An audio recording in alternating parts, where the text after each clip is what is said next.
Hi everybody, it's Claire with another art journal video. So today I'm creating a page in the craft journal where I'm making a fold out element and I'm using a piece of other craft cardstock, very difficult to say tonight, with a piece of this gummed tape that you can use for packaging. So you notice there I've just wet it and I've turned the journal over so that I can lay that flat on the side, and then I'm just adding my piece of craft cardstock onto there, and then I am going to stick a piece on the other side as well. So this is so that I can create this extra fold out page. You need to make sure, if you want to have a go at this, that you don't put the craft cardstock right up to the join, because otherwise it won't fold over. So then I've used three colours. I've used sand, apricot and olive, not a colour that I often choose. Bit of a weird colour combo, don't quite know what I was doing with this one. And then this is one of the Dina Wakley stencils. I think it's quite an old one. And I'm just using a baby wipe and taking some of the paint off that page.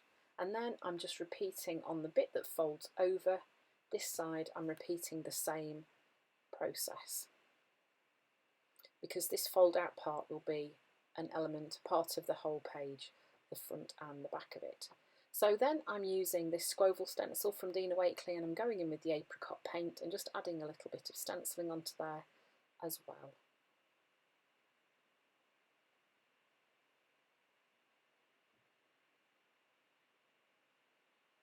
And then again, once that was dry, I'm then adding the stenciling onto that fold out page too, so that these pages all work together.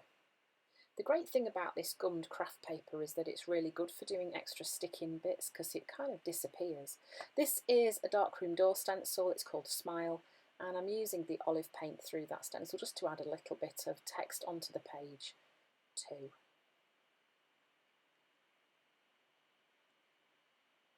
This is the Pensive Face stencil from Dina Wakley, and I'm using black paint through this stencil.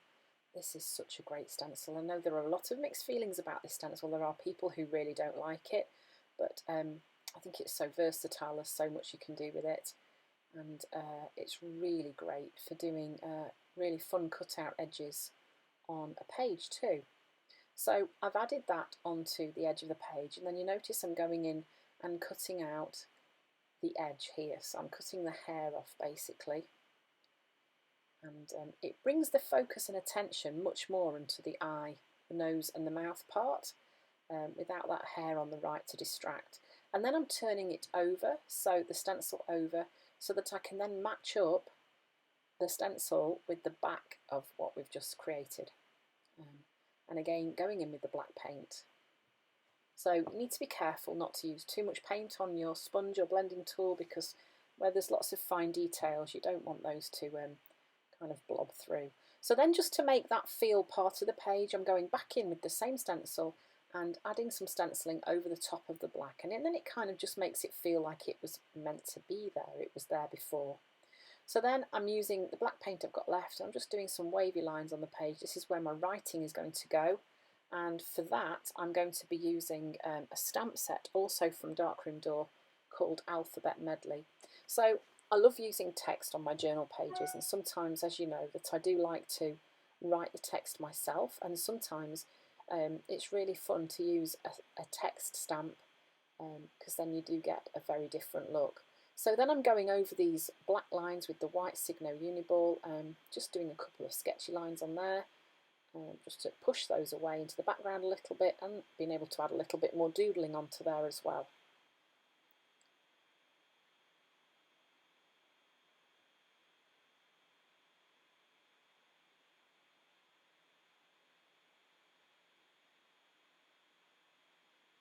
So then I'm using these stamps and the black archival ink, and it's a bit fiddly and faffy, but I really liked the effect that this gave. So this is a great way to get text onto your page, and especially if you're not so confident with your own writing, it's a really good way to get some text on there.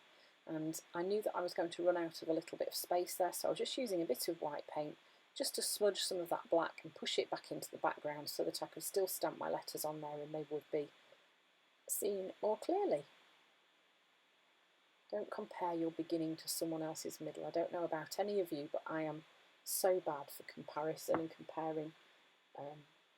And there we go. That is the finished page. So a page with a fold out element using a stencil and adding some text using some text stamps from Darkroom Door.